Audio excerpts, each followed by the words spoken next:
Hey everyone, welcome to my channel. If you like tech and helpful tips, don't forget to subscribe. Let's get started!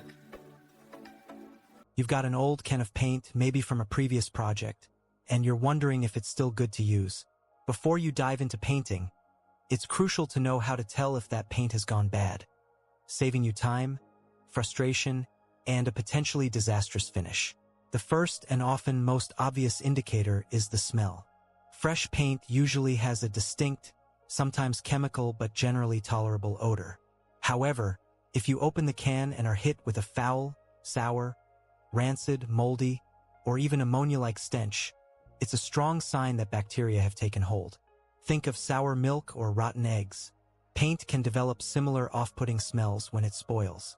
This bacterial growth not only makes the paint unpleasant, but can also compromise its performance and potentially lead to mold issues on your walls. Next, conduct a thorough visual inspection. Even before stirring, look at the surface.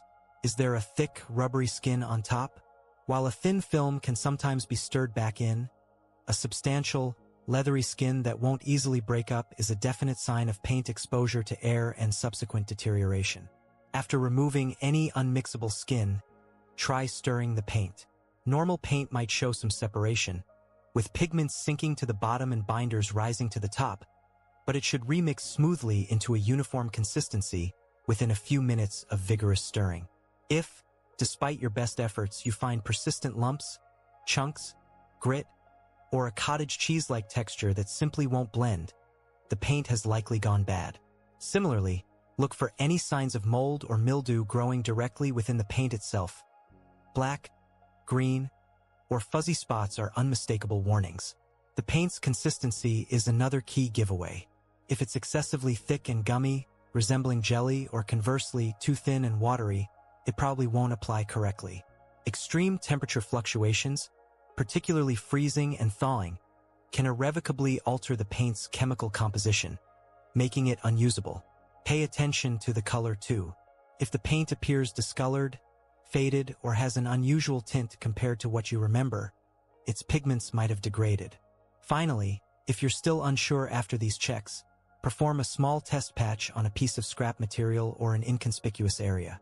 Bad paint will often refuse to spread evenly, offer poor coverage, dry with an inconsistent finish, or worst of all, not dry at all, remaining tacky for an extended period.